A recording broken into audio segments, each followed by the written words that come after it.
Welcome to Lab 9, a virtual field trip to the Ringing Rocks County Park south of campus on Route 611. I'll be taking you on a little trip down across the Ramapo Fault into this area called the Newark Basin, a divergent basin during the time of the splitting of Pangea. We'll be going to 3 different stops as we leave campus. We'll be leaving campus going south across the Lehigh and down along the Delaware River through metamorphic and Precambrian and Cambrian age rocks until we cross the major Ramapo Fault, the downfall and normal fault. And then we'll be crossing into the Newark Basin. We'll stop at stop number 1 along the roadside, and then we'll go up on to Ringing Rocks County Park, where stops 2 and 3 are amongst the boulder fields before returning back home.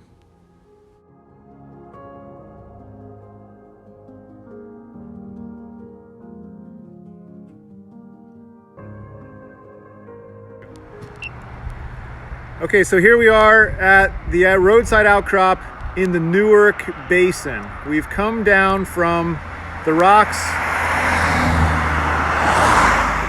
that are old underneath campus, down south along the Delaware River, and we crossed the major Ramapo Fault, and now we're in the divergent rift basin called the Newark Basin.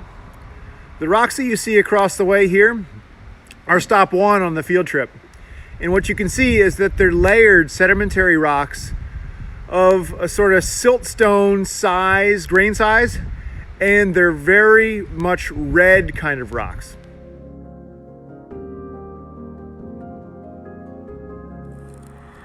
So the rock type that makes up this outcrop in the Newark Basin is somewhat of a fine grained rock. It's red in color, and it's called a siltstone. This rock represents the typical kind of rock type that's in the Passaic Formation. Your lab manual has this written as the Brunswick Formation. The Brunswick Formation is just the word that they use in Pennsylvania. In New Jersey, just across the Delaware River, the Passaic Formation is the rock layer name that they use. It's the same thing.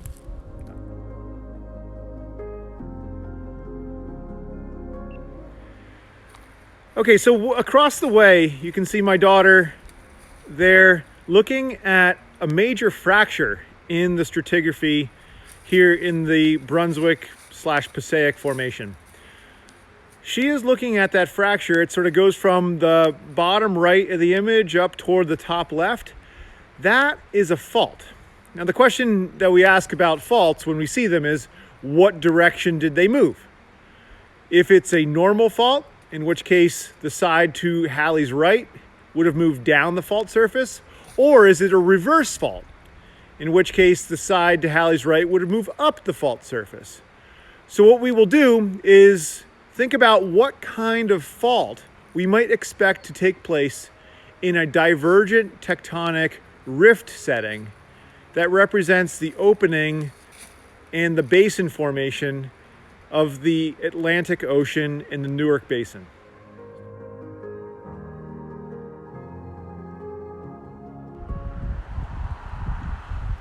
Okay, so what we can see here, if we look from a distance again, is that major fault line that goes right down the middle of the outcrop. In order to tell whether it's a normal fault or a reversed fault, we've got to figure out what the throw is on the fault. We know it angles down to the right, which is down to the south, that dips to the south. But the question is, can we find a bed on either side of the fault that we can match up? And where my son is standing over to the left in blue, he's pointing at a layer that we can clearly see in the sedimentary outcrop. And if we look over to the right, on the other side of the fault where my daughter is, she's pointing to that same layer, but notice it's fallen down relative to my son on the left. So what we have here is evidence for a normal fault.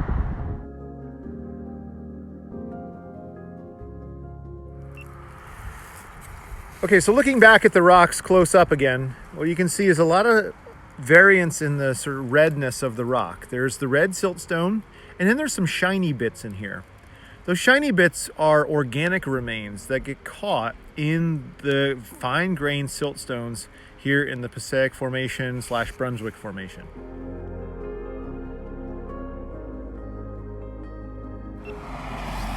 And this piece here that I just picked up is siltstone. It's a red oxidized siltstone, just like the rest of the formation here. But what it has on here are some lines that you can clearly see. What those lines are called are slicken lines. They are the surface that got faulted. It's a mark that's made on rocks when they get scratched and sheared within an earthquake fault zone. And on the backside, we can see more of the same kind of unstriated, slicken-sided mud rock. This kind of mud rock has been known elsewhere in this area to actually preserve the footprints of dinosaurs.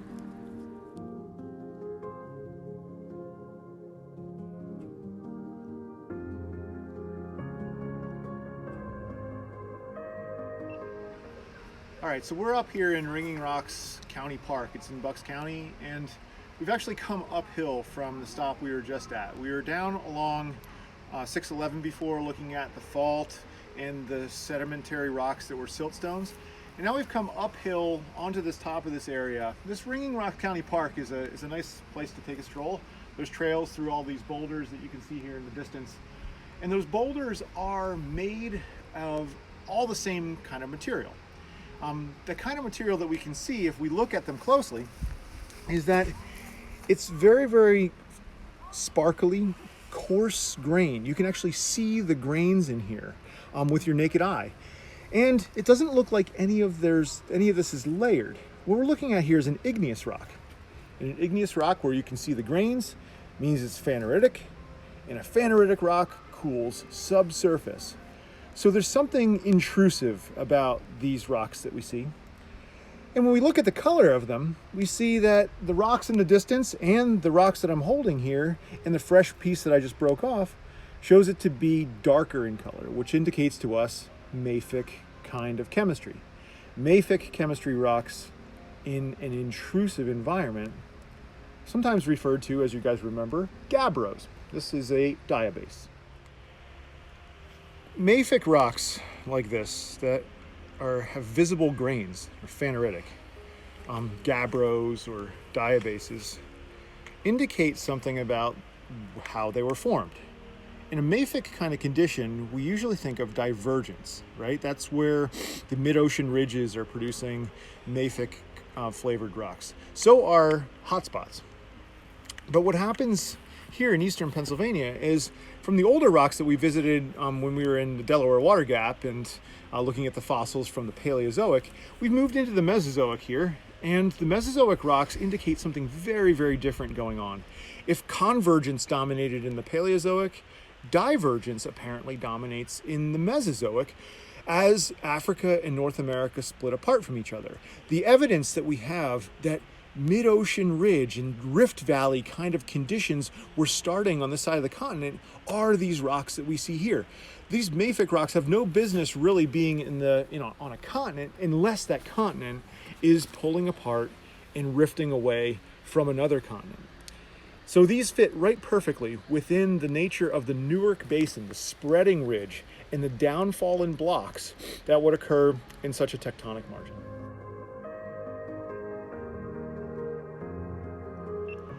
All right, let's geek out a little bit on these rocks. If you look in close, you can see cleavage surfaces. Those are the sparkling surfaces that you can find there. And the minerals are gray. A mafic gray mineral is, you're already thinking it, calcium plagioclase feldspar. There's also some other black minerals in here and some whitish milky ones, probably some sodic, maybe some black minerals here might be pyroxenes or maybe amphiboles. This is a very mafic rock and something that you would find in a divergent margin.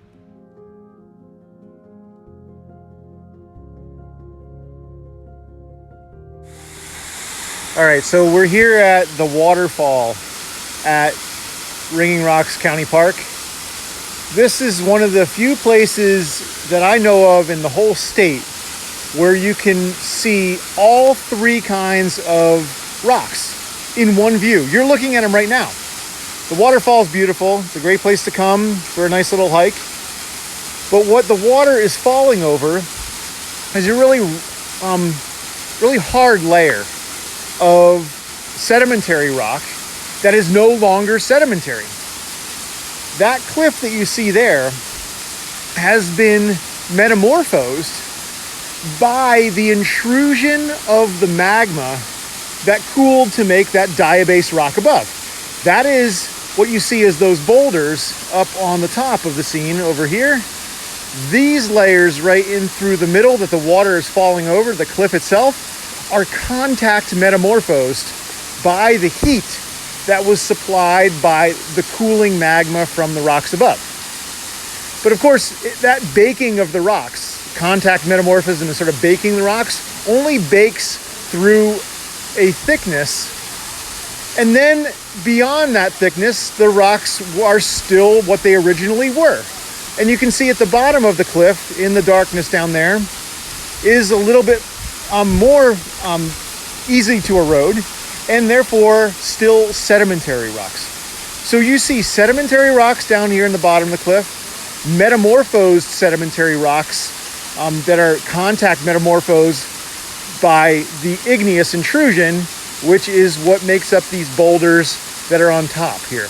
It's not that the boulders are younger than these metamorphic and sedimentary rocks. Think of it as they were intruded on up through and then spread laterally within the sediments. There would have been way more sediments on top of this whole thing. And then they cooled subsurface, contact metamorphosing the rocks that were next to them. So the youngest rocks in this scene are actually the igneous rocks and the metamorphic rocks that they have created. The sedimentary rocks are the oldest and have been intruded into.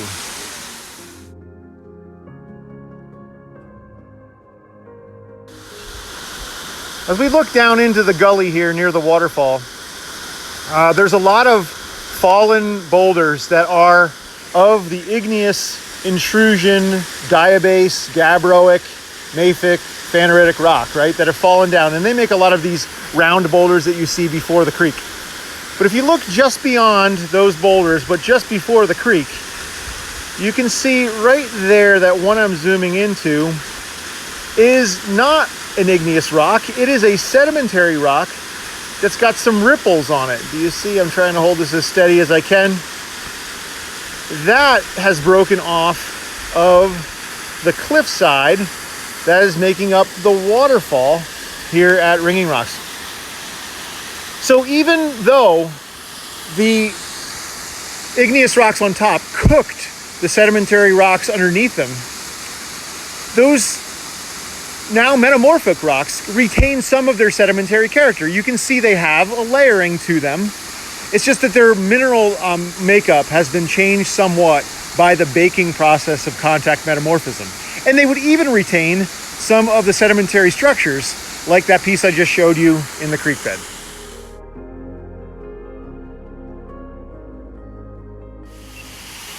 All right, so just to act out what's happening here in the Ringing Rocks Park and what's shown to us by the rocks behind me. Sedimentary rocks are deposited in basins, you know this. They were laid down somewhat flat to begin with, and the reason they were laid down in that basin is because with the divergent spreading of North America from Africa, downfallen blocks started to accumulate sediment. That sediment was red rocks like we saw below. It is faulting as it's being deposited. That makes the normal faults that we saw. And then what happens, of course, is those faults become easy conduits, easy paths for magma to come up from the depth and intrude in and spread out between the layers. In the magma spreading out between the layers, it cooks the material above and below it, making contact metamorphic rocks. So that's how we can have three different kinds of rock types here: sedimentary, metamorphic, and igneous rocks, all in one view in one place.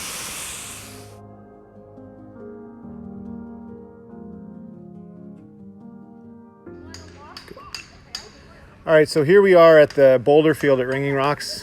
What you're looking at here are the same rocks that we saw in the woods. It's just that here they're exposed out in this huge pile. It's not that these rocks were put here. Think of it like these rocks were left here. The Ice Age, just 18,000 years ago, was a time when the tundra-like conditions existed down here. If we were to look off to the north from where we are here at Ringing Rocks, we would have seen the ice sheet in its furthest extent down to around where Delaware Water Gap was, actually. And this would have been an area that got a lot of freezing and thawing weathering. So the rocks here are not placed here by the glacier, yet they're still a product of glacial conditions and the freeze-thaw weathering that happened to that intrusive but then exposed igneous sill or igneous dike. The rocks here, if you were to age date any of these, just like the ones we saw back in the woods, would be around 200 million years old. But the rock in boulder field, the boulder field itself, in other words, the rock shape itself is just 18,000 years old. The last time this place was getting a lot of freezing and thawing weathering. This boulder field is a classic place to come. It's got, the perching of these boulders, and something about the mineral makeup of them makes them ring when you bang on them. And so if you bang on the rocks, they will make a little bit of a bell kind of sound. There's been several theories as to why this happens, and even some online concerts that you can go look at on YouTube for, people finding the right tones and making some music. But the place is mostly just an attraction. They say around Halloween time, people come here and run seances. So next fall, when you're back on campus, you might consider joining one of those seances. Just don't come here if you're at all worried about your ankles. It's a very, very easy place to turn an ankle and break it, or lose your keys and drop them in amongst the boulders.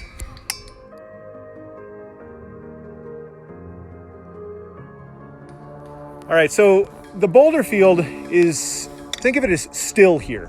It used to be that this whole area we saw that's got rocks in the woods was just a huge, even bigger boulder field than the one you see here. But slowly, since the last ice age, plant life has been coming and leaving soil in the form of broken down leaves and twigs and sticks in between the boulders, and eventually trees grow in that soil. So what you're about to find, if you were to come back here in 100 or maybe 1,000 years, is that the tree life will have encroached all the way over this last remaining remnant of a boulder field. So I just want to say before we leave, this is the last stop on this field trip, that like every rock exposure you go to, there's multiple things that you can learn about many different phases in Earth history from standing in one place and looking at the scenery. We're looking at materials here that mark volcanics, basaltic and mafic volcanics, and magmatic intrusions that went on in association with the spreading of the Atlantic Ocean, the initial divergence in the Newark Basin, pulling apart Africa back away from North America. But what we also see is evidence of a way younger time in the ice ages. That the boulder field is made of those rocks that were, yes, formed back during the time of the divergence of North America from Africa. The boulder field is a boulder field that was created way younger in the Pleistocene, during the last ice age and the several ice ages before that, when freeze-thaw conditions broke up these rocks into the jumbled arrangement that they're in right now.